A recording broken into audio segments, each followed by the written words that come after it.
Right, this next poem is called Cosmic Shimmer, and it's dedicated to Sid Barrett's girlfriend at the time, Jenny Spires.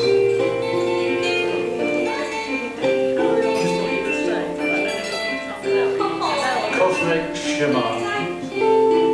When the cool summer evening breeze wraps itself around trembling knees so tenderly, I think of you, Pussy Willow.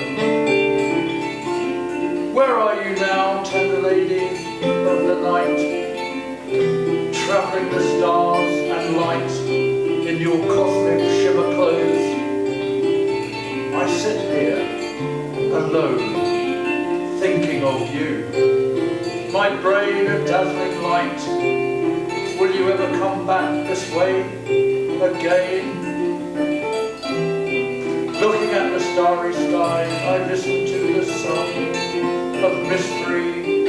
This impels my vision of you, dear lady, as you search the universe.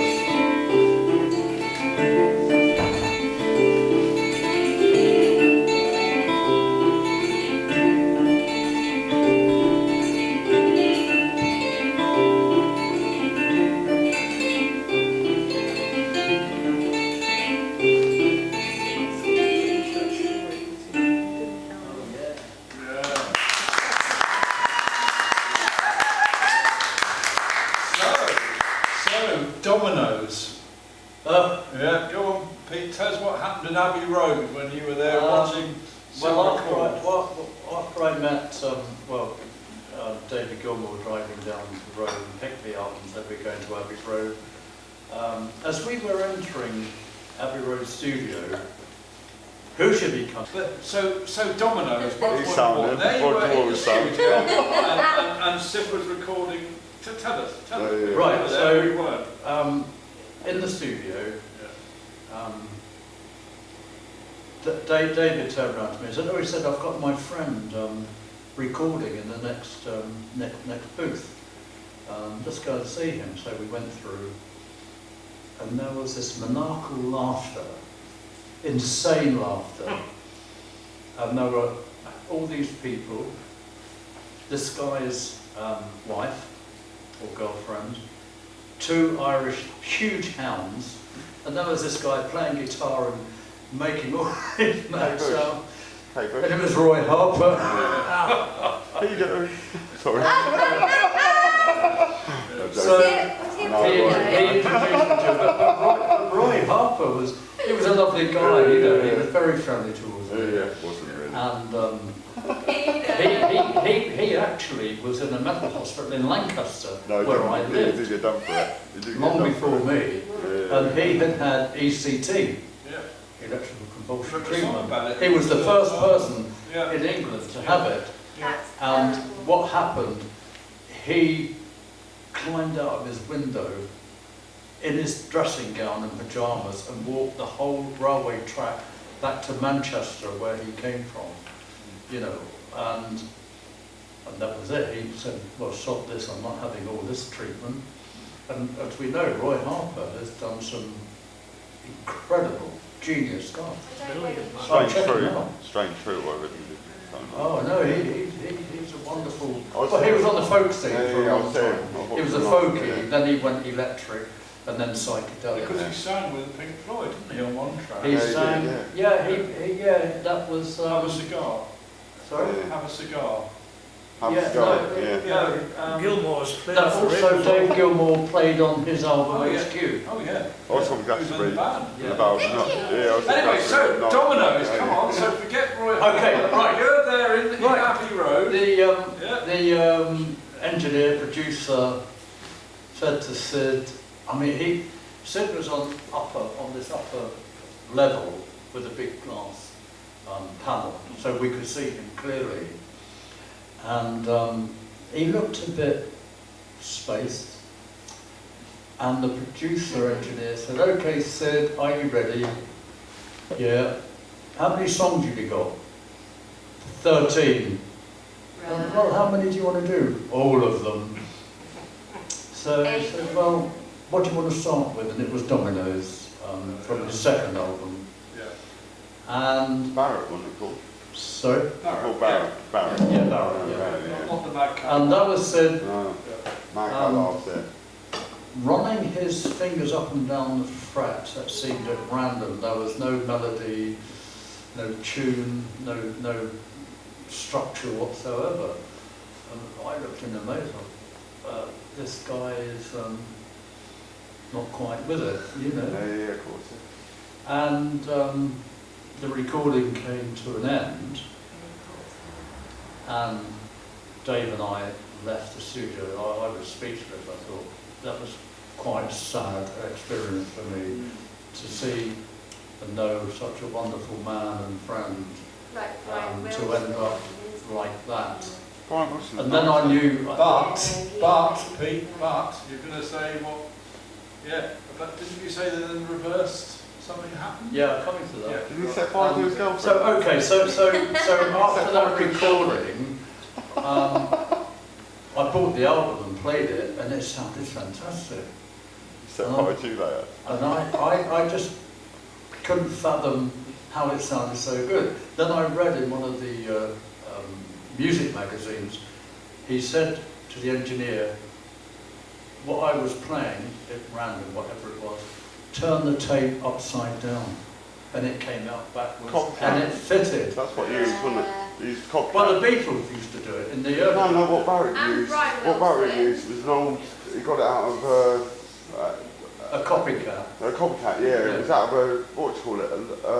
Same a thing, loop, post like office. a loop. It was out of a post office, yeah. Yeah. So he went to post office, and it was the read track thing for post office, yeah. So here we have somebody who was classified as mad, who was a genius. But we have to remember, Sid was an adequate guitarist. He was not in the same league as David Gilmour. David Gilmour was a genius. Sid, to me, picked up on the blues, and when he was recording early Pink Floyd, he was experimenting with sound, so he bought all this kind of electrical equipment so he could do a blues riff. He could hold one note, walk off stage, and that note would be playing, echoing around the room. Then he'd walk back, hit another note, and then it would change. That was the Pink Floyd sound. Yeah. And then after they dropped him, he did his solo albums, of course.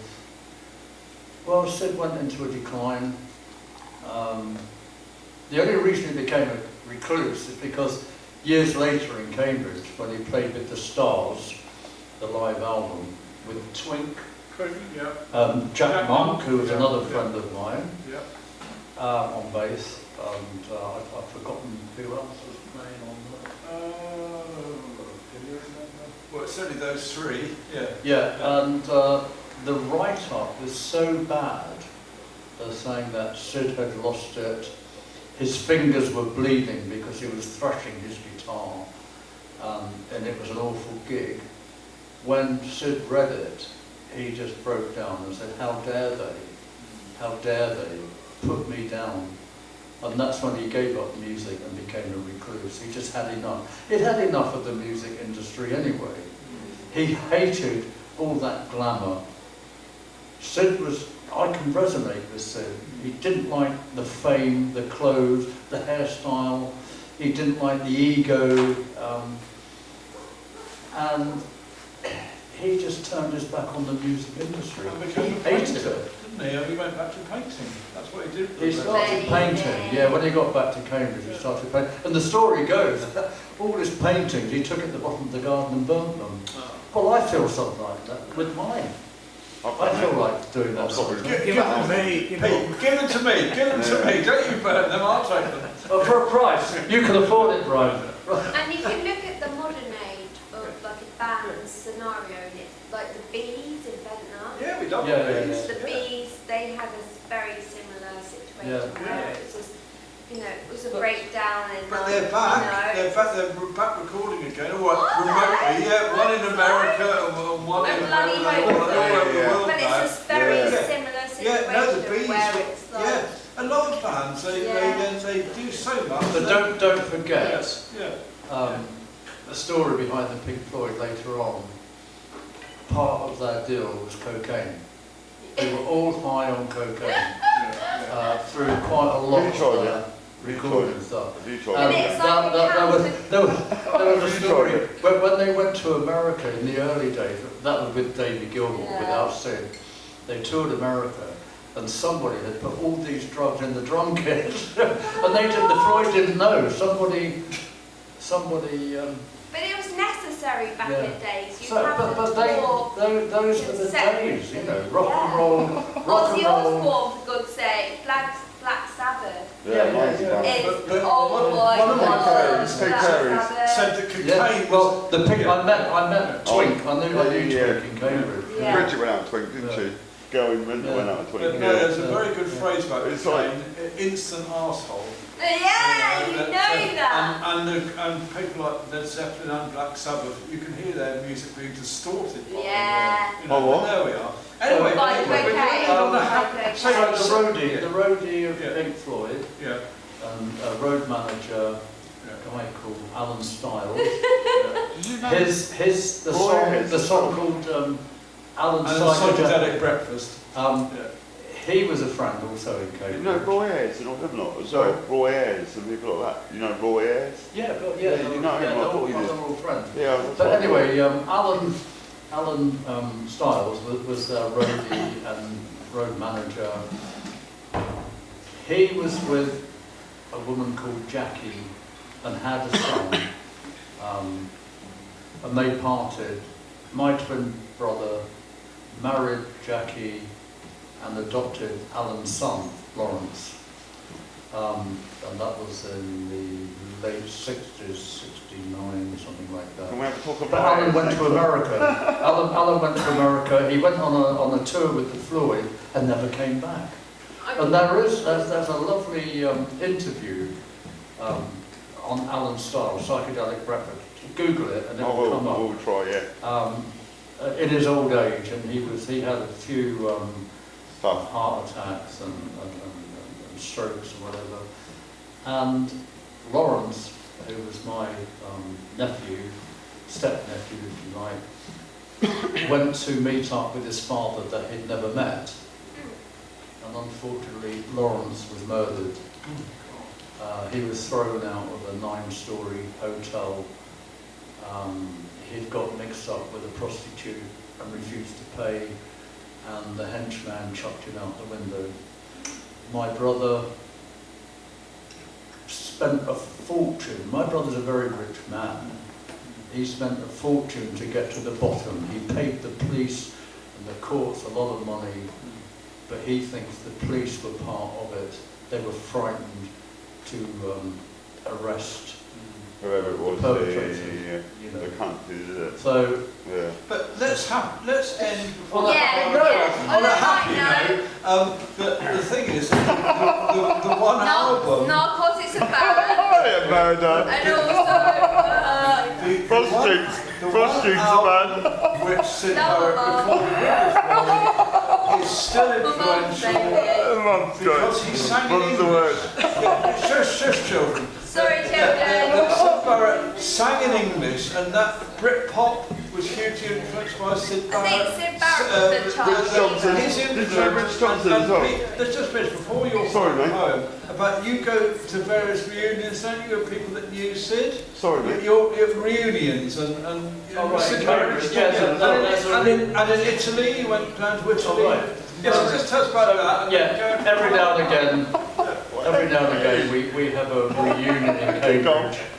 We've got one coming up next year, and I exhibit my paintings, which are in the book, and we all meet together. It's really fantastic. And then there's a wonderful Italian friend I met through the Sid Barrett fan club called Mary Takes a Trip, Italian lady, but she lives in Germany. And she said to me, she got in touch with me and said she was organising a Sid Barrett reunion in Alessandria, in North Italy. And when I come along and be part of the shindig, and I was asked to read my poems to a Pink Floyd, Italian Pink Floyd tribute band, who were fantastic.